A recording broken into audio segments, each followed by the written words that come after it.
ANMR ನ್ಯೂಸ್ಗೆ ಸ್ವಾಗತ. PVR silks showroom Chintamani.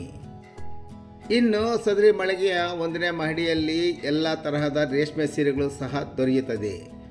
Pure handloom silks, Pochampalli sarees, Uppada silks, Banaras silk, Chanderi silk, Baluchari silk sarees, cotton silk, Mysuru silk sarees, soft silk sarees, raw silk sarees, Paithani silk sarees ಸೇರಿದಂತೆ ಇತರೆ ರೇಷ್ಮೆ ಸೀರೆಗಳು ಹಾಗೂ ರೇಷ್ಮೆ ಸೀರೆಗಳಿಗೆ ರೆಡಿಮೇಡ್ ಬ್ಲೌಸ್ಗಳು ಸಹ ದೊರೆಯುತ್ತದೆ.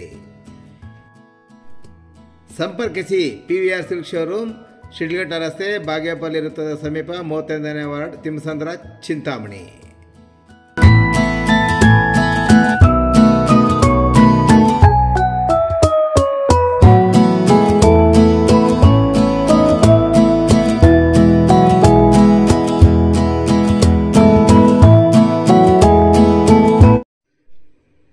ನೆಕ್ಕುಂದಿ ರೈಲ್ವೆ ಅಂಡರ್ ಪಾಸ್ನಲ್ಲಿ ನಿಂತ ಕಲುಷಿತ ನೀರು. ದ್ವಿಚಕ್ರ ವಾಹನ ಸವಾರರು, ಪಾದಚಾರಿಗಳು ಓಡಾಡಲು ಪರದಾಟ. ಚಿಂತಾಮಣಿ ನಗರದ ನೆಕ್ಕುಂದಿ ರಸ್ತೆಯಲ್ಲಿರುವ ರೈಲ್ವೆ ಅಂಡರ್ ಪಾಸ್ನಲ್ಲಿ ಮಳೆ ನೀರಿನ ಜೊತೆ ಚರಂಡಿಯ ನೀರು ಕಲುಷಿತಗೊಂಡು ಅಂಡರ್ ಪಾಸ್ನಲ್ಲಿ ನಿಂತ ಪರಿಣಾಮ ದ್ವಿಚಕ್ರ ವಾಹನ ಸವಾರರು ಸಾಹಸಪಟ್ಟು ಓಡಾಡಿದರೆ ರೈಲ್ವೆ ಅಂಡರ್ ಪಾಸ್ ಸಮೀಪದ ಬಡಾವಣೆಯ ನಿವಾಸಿಗಳು, ಅದರಲ್ಲೂ ಶಾಲಾ ಮಕ್ಕಳು ಓಡಾಡಲು ಹರಸಾಹಸ ಪಡುವಂತಾಗಿದ್ದು ಅದರತ್ತ ಗಮನ ಹರಿಸುವವರೇ ಇಲ್ಲದಂತಾಗಿದೆ.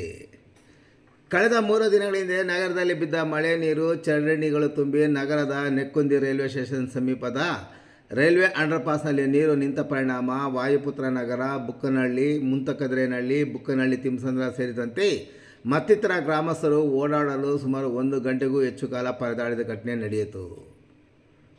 ಬಹುತೇಕ ರೈಲ್ವೆ ಅಂಡರ್ ಪಾಸ್ ಕೆಳಗಡೆ ಹಾದು ಹೋಗುವ ಕಾಮಗಾರಿಗಳು ಹಾಗೂ ಚರಂಡಿ ಬಹುತೇಕ ಕಾಮಗಾರಿಗಳು ಕಳಪೆಯಾಗಿರುವುದರ ಜೊತೆಗೆ ಅವೈಜ್ಞಾನಿಕವಾಗಿ ಚರಂಡಿಗಳ ನಿರ್ಮಾಣ ಮಾಡಿರುವುದರಿಂದ ಮಳೆ ಬಂದರೆ ನೀರು ಚರಂಡಿಯಲ್ಲಿ ಹರಿದು ಹೋಗದೆ ಅಂಡರ್ ಪಾಸ್ನಲ್ಲೇ ನಿಲ್ಲುತ್ತಿರುವ ಪರಿಣಾಮ ಮಳೆ ನಿಂತು ಹೋದರೂ ಗಂಟೆಗಟ್ಟಲೆ ನೀರು ನಿಲ್ಲುವುದರಿಂದ ಜನತೆ ಆ ರಸ್ತೆಯಲ್ಲಿ ಓಡಾಡಲಿಕ್ಕೆ ಆಗದೆ ಕೊನೆಗೂ ಸುತ್ತಿ ಬಳಸಿ ಗ್ರಾಮಗಳಿಗೆ ಹಾಗೂ ನಗರದೊಳಕ್ಕೆ ಬರಬೇಕಾದ ಪರಿಸ್ಥಿತಿ ಒದಗಿ ಬಂದಿದೆ.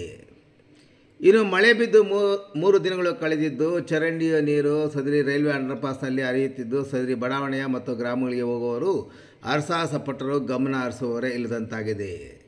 ಸದರಿ ಅಂಡರ್ ಪಾಸ್ ವ್ಯವಸ್ಥೆಯ ಬಗ್ಗೆ ಚುನಾಯಿತ ಪ್ರತಿನಿಧಿಗಳು, ಬಡಾವಣೆಯ ಜನತೆ ಮತ್ತು ಗ್ರಾಮಸ್ಥರು ಸಚಿವ ಡಾಕ್ಟರ್ MC ಸುಧಾಕರ್ ಅವರ ಗಮನಕ್ಕೆ ತಂದಾಗ ಸಂಬಂಧಪಟ್ಟ ನಗರಸಭೆ ಅಧಿಕಾರಿಗಳು ಭೇಟಿ ನೀಡಿ ಪರಿಶೀಲನೆ ಮತ್ತು ಅವೈಜ್ಞಾನಿಕ ಕಾಮಗಾರಿ ನಿರ್ವಹಿಸಿದ ಪರಿಣಾಮ ಮತ್ತೆ ಅದೇ ಸಮಸ್ಯೆಯಾಗಿದೆ ಎಂಬುದು ಸದರಿ ರಸ್ತೆಯಲ್ಲಿ ಓಡಾಡುವ ಜನತೆಯ ಹಲವಾರು ಬಾರಿ ನೀರು ಕಡಿಮೆ ಇದೆ ಎಂದು ಹೋಗಿ ಹಲವಾರು ವಾಹನ ಸವಾರರು ಸಿಕ್ಕಿ ಹಾಕಿಕೊಂಡು ಕೈಕಾಲುಗಳು ಗಾಯಗೊಂಡಿರುವ ಘಟನೆಗಳು ಸಹ ನಡೆದಿವೆ.